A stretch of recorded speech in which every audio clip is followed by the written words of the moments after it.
pessoal que acompanha o canal do Quem Conta Aumenta um Ponto. Estamos aqui para mais um vídeo, onde hoje a gente vai falar de um tema muito importante. Por que que é necessário adiar o Enem? Vamos lá? Bom, gente, antes eu gostaria de me apresentar. Eu acho que eu nunca fiz isso propriamente dito. Eu sou a Vivian, eu sou licenciada em Química pela Universidade Federal de Viçosa. Sempre adorei os temas de educação, principalmente educação de ciências no ensino fundamental. Eu já fiz um vídeo aqui pro canal, vou deixar o card aqui em cima, que é por que é necessário falar sobre educação sexual nas escolas. Eu fiz esse vídeo baseado também um pouco na minha experiência, no meu estágio no terceiro ano e também quando eu trabalhei no EJA como professora de Química, né, onde a gente trabalhou mais conceitos da Química Orgânica. E hoje a gente vai falar de educação de novo, porque é um tema muito importante, que é sobre o adiamento do Enem. Né? A gente está num ano muito difícil, vivendo uma pandemia, algo que a gente nunca viveu antes. E o que faz? Como que faz com as aulas, com as escolas? Como que tem sido essa tentativa de ensino à distância? E por que a gente precisa adiar o Enem? Então, para isso, eu vou dividir o vídeo em duas partes. E na primeira eu vou contextualizar um pouco primeiro, com dados, como que se é educação superior aqui no Brasil, números mesmo, tá? Quantas pessoas entram, matrículas, anos de estudo médio dos brasileiros, principalmente com os dados do INEP, tá bom? Então vamos começar. Eu peguei aqui, eu vou deixar também aqui embaixo o PDF, que é o Censo de Educação Superior de 2017, que o INEP e o MEC lançaram em setembro de 2018. Eu acho que é o mais recente, foi o mais recente que eu achei lá no site. Então a gente vai basear nele, mesmo que ele não seja o mais recente, mas eu acredito que sim, porque não fizeram outro em 2019, ele é muito recente, né, de 2018, né, com dados de 2017, então vai ser muito bom para a gente contextualizar um pouco aqui. Então o primeiro gráfico que eu vou deixar aqui na frente é o que o INEP vem falar do número médio de anos de estudo da população entre 18 e 29 anos aqui do Brasil. Então a média do Brasil, que é essa em verde, que vocês estão vendo aí na frente, ela é de 11,3 anos. Então é só a gente pensar, né? Essa média de estudos que essa população de 18 a 29 anos teve. Se hoje a gente entra na escola com 6 anos, né? Que é o que acontece agora nas instituições públicas do país, você estudou 11 anos, né? Por cerca de 17 anos, vamos dizer assim, você parou. Você chegou no ensino médio, vamos dizer assim. Lembrando que esse é o número médio de estudos, não quer dizer que você concluiu esse ensino médio, né? Quer dizer que você chegou lá, por exemplo.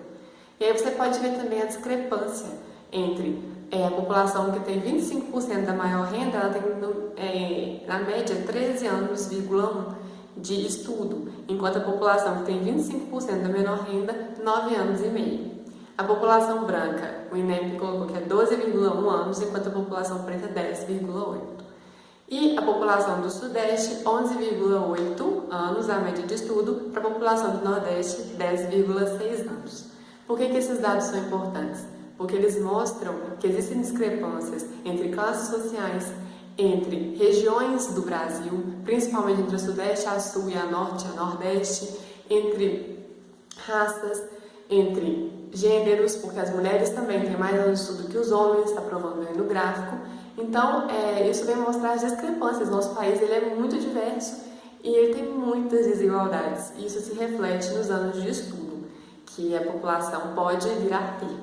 E logo em seguida eles colocam outro número muito interessante, que é a distribuição da população de 18 a 24 anos, a frequência dela à escola, a etapas de estudo. Então vocês estão acompanhando aí comigo que 39% aí, ó, cerca de 8 milhões de pessoas não frequentam mais a escola e concluiu o ensino médio.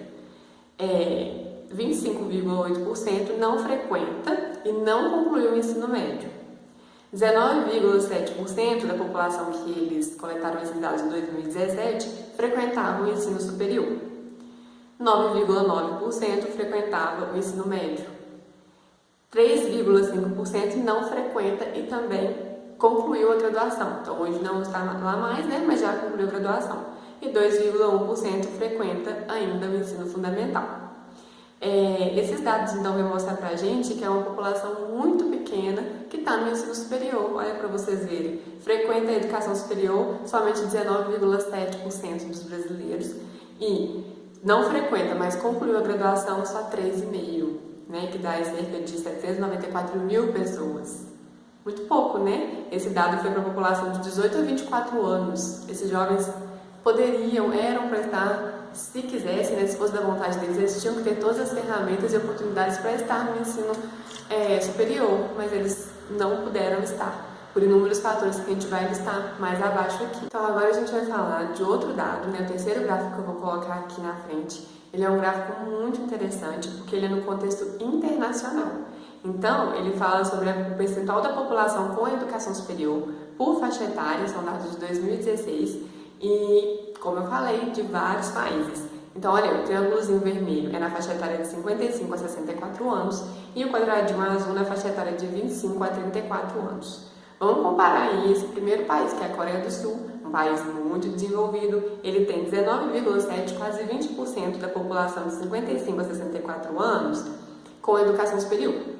E ele tem 70% da população entre 25 a 34 anos com educação superior, concluiu, eles têm um ensino superior, eles têm graduação, 70% dessa população. Muito alto, um dado muito bom. Aí tem depois seguida da Rússia, Reino Unido, a gente tem os Estados Unidos, vamos comparar aqui os nossos vizinhos lá do norte, eles têm 52% da população entre 25 a 34 anos graduados, e eles têm 37,6% da população entre 55 e 64 também com ensino superior. Né? Eles têm mais ainda do que a Coreia do Sul na faixa etária de 55 a 64. E aí a gente chega lá no Brasil, que é o último país do gráfico, como vocês podem ver, com apenas 11,2% da população entre 55 e 64 anos com ensino superior e somente 16% dos jovens de 25 a 34 anos possuem educação superior aqui no nosso país. Gente, é uma porcentagem muito baixa. Olha, a gente está atrás do Chile, da Colômbia, países daqui da América do Sul, e comparado com a Coreia do Sul, que tem 70%, nós só temos 16% desses jovens. No país do tamanho do Brasil, é muito pouco, muito pouco. E a gente só tem isso. E aí a gente vai passar para um outro gráfico que eu vou colocar aí, que na verdade, isso é uma tabela, né? Uma tabela sobre matrículas na educação superior. Então, olha, eu vou colocar ela aí na frente. E essa tabela, ela vem mostrar pra gente o quê? Olha, no ano de 2017, a gente teve, no total, 8 milhões, né, e mais um bocadinho, de matrículas no ensino superior. Mas essa tabela, ela esmiuça aonde foram essas matrículas. Então, vamos ver aí que na Universidade Federal, Pública Federal, a gente teve somente dessas 8 milhões, 1.306.000 matrículas. Enquanto nas universidades privadas, a gente teve 6.241.000 matrículas. Bom, ingresso, porque você pode se matricular e por algum motivo não poder ingressar. Ah, é muito longe da minha casa, não tenho condições de me sustentar lá, meus pais não podem me ajudar, não tenho como me transportar, tem N motivos para você não poder ingressar. Você matriculou, mas não pôde de fato ingressar. Então, quando a gente compara aí na instituição federal, a gente sai de 1 milhão de matrículas para 380 mil ingressantes. Enquanto no ensino privado, 2.636.000 ingressantes. Concluintes, esse número abaixa mais ainda. Quantas pessoas entraram e concluíram? Na federal, somente 151.000 pessoas concluíram, enquanto na privada, 947.000. Poucas pessoas, e comparando a federal com a privada, um número muito discrepante, de 100.000, na casa de 100.000, para a casa de 900.000.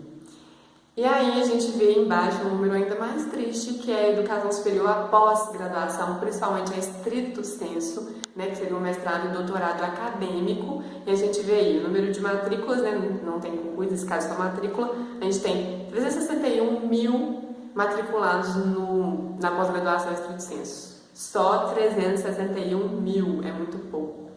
Se a gente vai esmiuçando esses dados, na instituição pública federal nós temos 210.000 matrículas. Só 210.000 jovens, né, pessoas conseguiram ingressar na pós-graduação estrito sensu. E aí depois, na privada, 57.000. Esse número, no caso da pós, né, estrito sensu, é menor em instituições privadas. Acredito por um motivo mais óbvio, que é porque é paga, né? E é caro, muito caro. A partir desses dados dessa tabela, a gente pode discutir 2 pontos. Por que os estudantes, por que os jovens não chegam na graduação e na pós-graduação? A gente vai discutir esse tema na segunda parte do vídeo. E o outro tema é por que as instituições privadas elas têm a maior parte das matrículas e ingressantes. E aí, para responder essa pergunta, eu vou colocar um gráfico que vai estar aí na frente, que é sobre o número de matrícula em cursos de graduação por categoria administrativa de 1980 a 2017.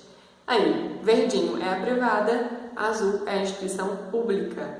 Né? Vocês podem ver que 1980 era mais ou menos equiparado, mas olhem aí, em 2017 você tem 75,3% de número de matrículas em instituições privadas, enquanto somente 24,7% em instituições públicas. E um dos fatores para as instituições privadas estarem ganhando esse tanto de aluno é devido ao EAD, a educação à distância. Tá? Elas estão oferecendo muitos cursos de graduação à distância e para a maior parte da população é muito mais fácil entrar nessas instituições e fazer o EAD. Por quê? Você pensa, talvez eu não tive a oportunidade de estudar enquanto eu era jovem e talvez, mesmo eu tendo agora 18 anos, eu não posso me dar a oportunidade de somente estudar porque a minha família precisa do meu apoio financeiro. Então eu preciso arrumar uma forma de trabalhar e estudar. E o EAD é uma ótima forma de fazer isso, né? Você pode trabalhar durante o dia, chegar à noite pelo computador, você não tem que se transportar, gastar mais dinheiro com transporte. Você pode estudar pela internet e as instituições privadas vêm ganhando muitas matrículas a partir do EAD. E outro fator também é o ProUni, ele facilitou a entrada de muitas pessoas para as instituições privadas, tá? Assim como o SISU também facilitou a forma de ingresso para as instituições públicas, né? Porque você também não tem que se deslocar para fazer muitos vestibulares, né? Imagina, você mora em Minas, você quer fazer na UFV, quer fazer na UFMG, você quer tentar para a UFSJ, para a UF, para a UFJF, você tem que se deslocar para todos esses lugares tentar vestibular. Hoje você faz pelo SISU, você faz uma prova e pode colocar seu resultado para várias instituições, inclusive para fora do estado, sem precisar se deslocar, né? Ter esse custo a mais. Então, é um dos motivos para as instituições privadas terem tantas matrículas. Mais um gráfico, só para a gente terminar essa parte, que prova como que a EAD cresceu muito, é esse que está aí na frente, olha, o número de ingressos em cursos de graduação de 2007 a 2017, que mostra, aí ó, verdinho de novo a distância e azul presencial. Então, o número de ingressos em cursos de graduação à distância, ele cresceu muito nos últimos anos, né? Isso que esse gráfico está mostrando, e que, como diz aqui no censo do INEP, aumentou a participação total de 15,4% em 2007 para 33,3% em 2017. E aí eles pegaram só os dados de 2017 e fizeram outro gráfico mostrando aí que presencial, né? 67%, a distância 33%. E também fizeram um gráfico que eles esmiuçam aí onde estão as pessoas que procuraram cursos de bacharel e onde estão as que procuraram licenciatura ou cursos tecnológicos. Então, 61% dos jovens, a população, procurou cursos de bacharel, enquanto somente 20% licenciatura e 19% tecnológico. E aí eu vou falar dessa última parte, que é o curso que eu fiz da licenciatura, e só 20%. E a maioria das pessoas que procuram a licenciatura em instituições públicas, como eu, né, vão para lá sem querer licenciatura, né? Às vezes não conseguiram passar no curso bacharel, procuram a licenciatura e a princípio não querem ser professores. Por quê? Porque é uma profissão muito desvalorizada na nossa sociedade, infelizmente. Né? Eu fui uma que quis ser pedagoga, né? Quis fazer magistério quando era mais nova, a exemplo da minha mãe, já falei dela em outros vídeos aqui, mas eu fui crescendo, fui vendo quão era desvalorizada a profissão dentro da sala de aula e acabei desanimando. E aí decidi ir para a Química, só que eu não consegui passar na Química bacharel, nem na Engenharia Química. Então eu fui para a licenciatura, só que chegou lá e eu adorei, porque eu já queria ser pedagoga, eu já gostava da área de educação, né? Então o destino meio que me levou aonde eu deveria estar, na licenciatura. Na última parte eu vou colocar 2 gráficos muito importantes. O primeiro está aí na frente, mais uma vez falando da instituição privada e da EAD. Olha aí para vocês verem. Esse gráfico é o número de matrícula em cursos de graduação e licenciatura por modalidade de ensino, também de 2007 a 2017. Então vocês podem ver como que cresceu, comparando com 2007, olha, eu tinha 846 mil pessoas no curso presencial de licenciatura para somente 215 mil à distância. E quando a gente vai para 2017, eu já tenho quase igual o número. Eu tenho 53% da população em cursos presenciais de licenciatura e 46,8% em cursos à distância. Então, subiu bastante. Por que procurar uma licenciatura à distância? Eu vou dar mais uma vez o exemplo da química. Tá? Eu tenho amigos que fizeram um bacharel, mas fazem licenciatura para complementar. Tá? Aqui também na UFV fazem física, licenciatura, depois fazem física bacharel, depois fazem licenciatura para complementar. E muitas vezes, talvez as pessoas não queiram ser professoras, né? Algumas vezes acontece isso, elas gostariam de trabalhar com bacharel, que foi para onde elas entraram. E aí entra num outro problema que o Brasil tem: não tem área para nós químicos. E eu acredito que para físicos também, para matemáticos. Gente, a indústria química aqui, ela não trabalha com a química fina, tá? Pouquíssimos laboratórios, em pouquíssimos lugares vocês vão ver isso. Então, a maioria das empresas, elas contratam técnicos em química, ela não contrata químicos bacharéis, né, para serem químicos responsáveis, e muito menos pesquisadores em química, tá? Que tem mestrado e doutorado, porque eles não estão interessados em pesquisa, em fazer química fina, eles fazem a química base e, além disso, contratam os técnicos. Então, acaba que não tem muita área pra gente, né? Eu fiz o mestrado e não tem muita área para pesquisadores no geral. Então, os bacharéis procuram a licenciatura,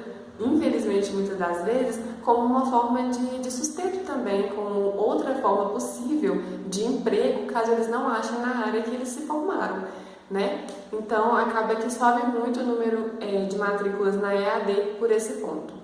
E a gente vem para o outro gráfico que está aí embaixo, que é a distribuição, que está aqui na frente, né? A distribuição dos alunos matriculados em cursos de graduação e licenciatura em 2017. Então, esse gráfico mostra duas coisas interessantes, né? O primeiro aí, eu tenho na instituição privada 64% fazendo licenciatura à distância e somente 36% fazendo presencial. Quando eu vou para a instituição pública, é o contrário, eu tenho quase 82% dos alunos matriculados fazendo licenciatura presencial e 18% fazendo à distância. Eu dou o exemplo da minha universidade, ela tem a opção de fazer licenciatura noturno, então eu tive colegas que trabalhavam durante o dia e podiam fazer licenciatura à noite, o que era muito bom porque isso abrangia um número maior de pessoas, né? Então eu acredito que esse seja um dos fatores para você ter pessoas fazendo mais da modalidade presencial em instituições públicas e não na privada. E a gente vai para o outro gráfico que está aí, que mostra a distribuição dos alunos matriculados em relação a sexo. Olha para você ver, 70% das pessoas que fazem licenciatura são do sexo feminino, somente 29% masculino.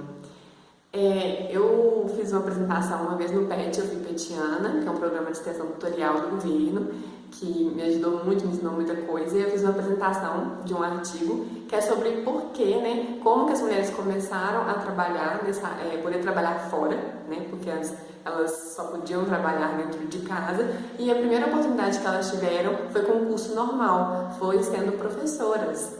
E isso se mantém até hoje, a maioria dos professores são mulheres, né, são professoras. E aí o que a gente pode tirar de todos esses dados que a gente viu? Né, até coloquei aqui, o que tiramos dessa primeira parte? A gente tira aqui, a maioria da população não chega no ensino superior, que é um dado muito triste, e é a nossa conclusão.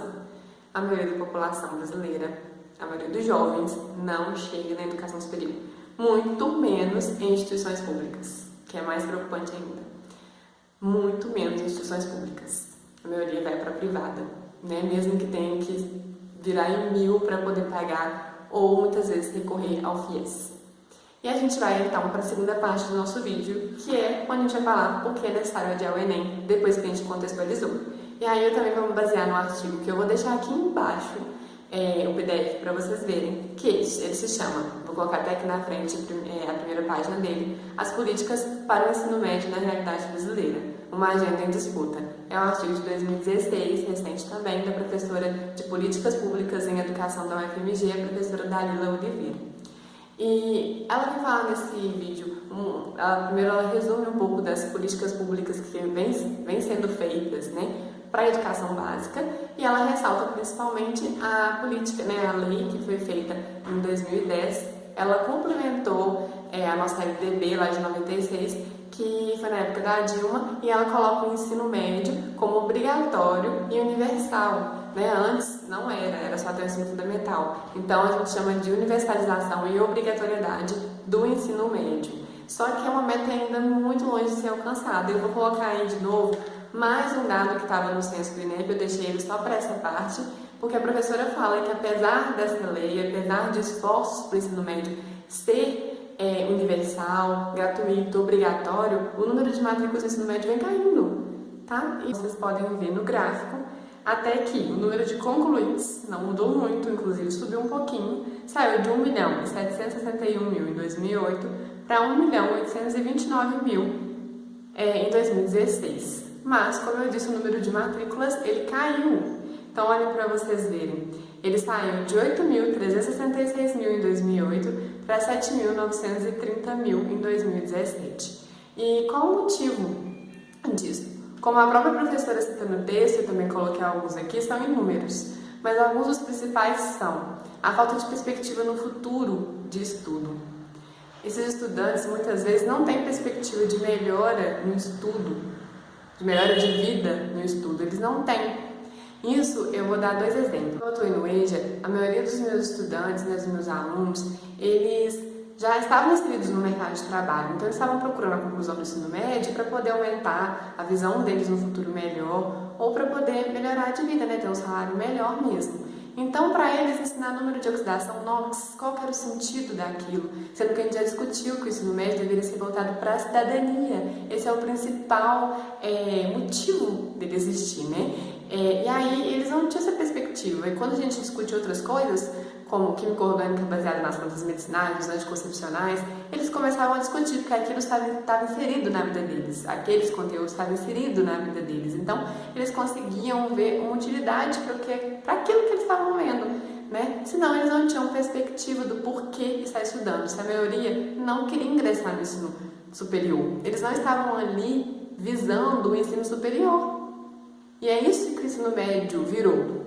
Eu quero ingressar no ensino superior, então vamos fazer um monte de decoreba para poder passar no Enem. Infelizmente, não é o que ele deveria ser. E quando também fiz estágio de 1 ano no 6º ano, numa escola de vulnerabilidade social na minha cidade, eu vi que os meninos eles não tinham perspectiva. E eles falavam, para que eu vou estudar? Eu preciso trabalhar, eu preciso melhorar de vida. Eu não vejo como que eu vou fazer isso entrando no ensino superior. Então, infelizmente, essa falta de perspectiva, a escola não é atraente para eles porque não foca em cidadania, não foca em algo que eles possam usar, não foca no ensino crítico e também as dificuldades financeiras. Muitas das vezes eles precisam ajudar as famílias, eles precisam trabalhar e aí eles precisam sair desse ensino médio para poder buscar um emprego. E aí a professora vem falar que o Enem ele foi criado em 1998 com o principal objetivo, o intuito dele, era avaliar como estava a educação básica do país. E aí em 2009 é que o Enem ele se tornou uma forma de ingresso nas instituições públicas.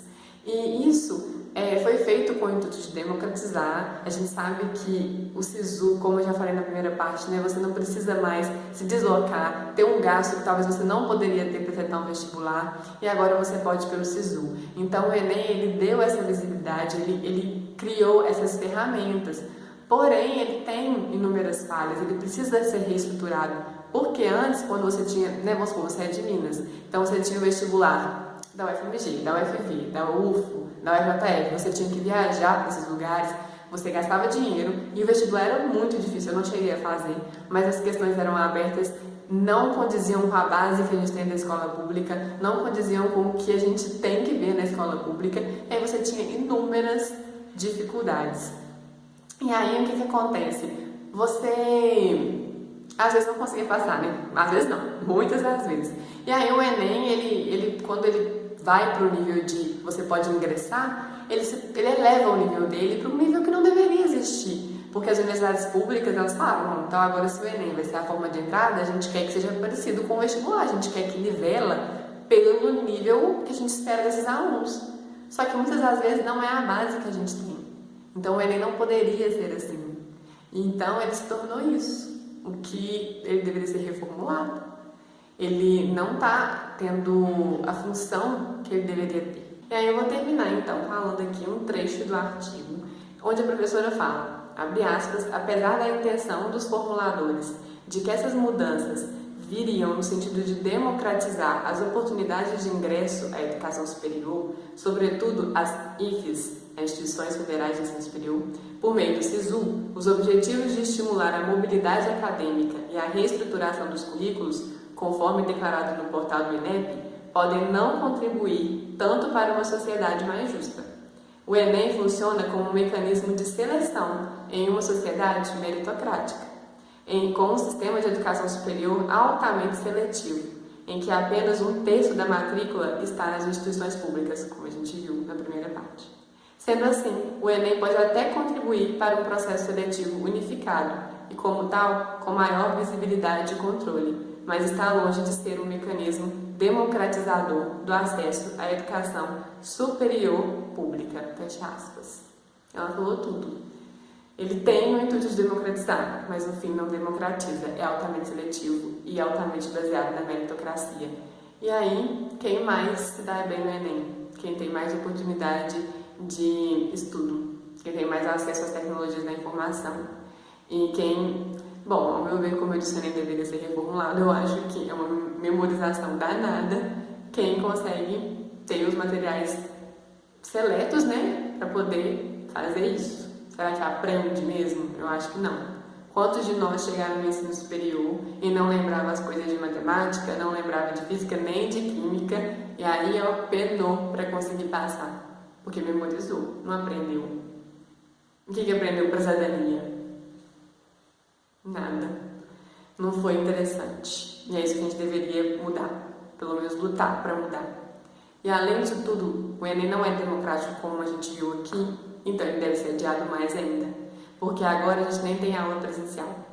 E muitos alunos, a maioria deles, das nossas instituições públicas de ensino médio, não tem condição de assistir aula online. E não tem material para estudar em casa. E não tem didática para estudar em casa. Não consegue. E aí a gente quer fazer o Enem, que já é meritocrático, que já é seletivo. E a gente quer fazer o Enem.